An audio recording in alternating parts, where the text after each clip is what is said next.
l'épouse d'Emmanuel Macron investie dans l'ombre dans son rôle de première dame, Brigitte Macron était devant les objectifs pour le fameux défilé du 14 juillet. Cette année, elle a misé sur le jaune dans sa version pastel pour applaudir les femmes et hommes au service de son pays. Le traditionnel défilé militaire du 14 juillet s'est déroulé sans accroc ce 14 juillet 2023 matin à Paris sur les Champs-Élysées en présence d'Emmanuel Macron évidemment et du Premier ministre indien Narendra Modi, invité d'honneur à l'occasion de la fête nationale, malgré un climat sécuritaire tendu. Les forces morales de la France constituaient le thème du défilé. La réserve opérationnelle a été mise à l'honneur, dont le nombre sera plus que doublé d'ici à 2030 pour atteindre 80 000 volontaires.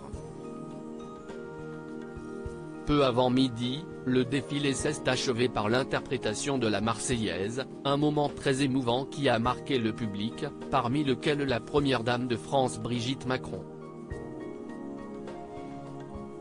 Troquant sa robe mi-longue et bleu nuit de la veille, l'épouse du président a misé sur la couleur pastel pour la fête nationale, un tailleur avec une veste style boléro jaune pâle. Un look différent de celui de l'année dernier, mais non moins élégant.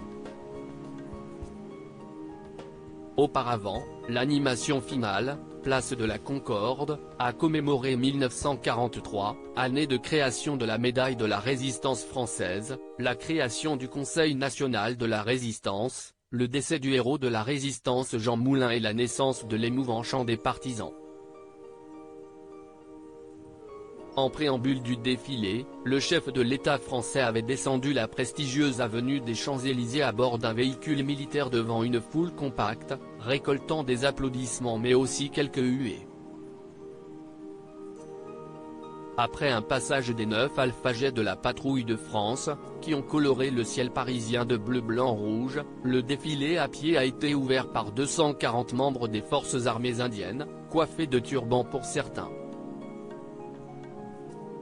Les liens entre Paris et New Delhi renforcés malgré les critiques. Paris et New Delhi célèbrent cette année le 25e anniversaire de leur partenariat stratégique, que la France ambitionne de renforcer pour peser dans la zone Asie-Pacifique, bien que l'Inde soit accusé par des ONG de dérive autoritaire.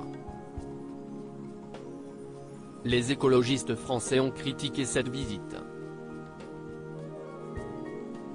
Depuis l'arrivée au pouvoir du parti de M. Modi, en 2014, l'Inde n'a eu de cesse de régresser dans sa lutte contre la pauvreté, contre les inégalités, comme en termes de droits humains et de libertés fondamentales, ont-ils dénoncé dans un communiqué.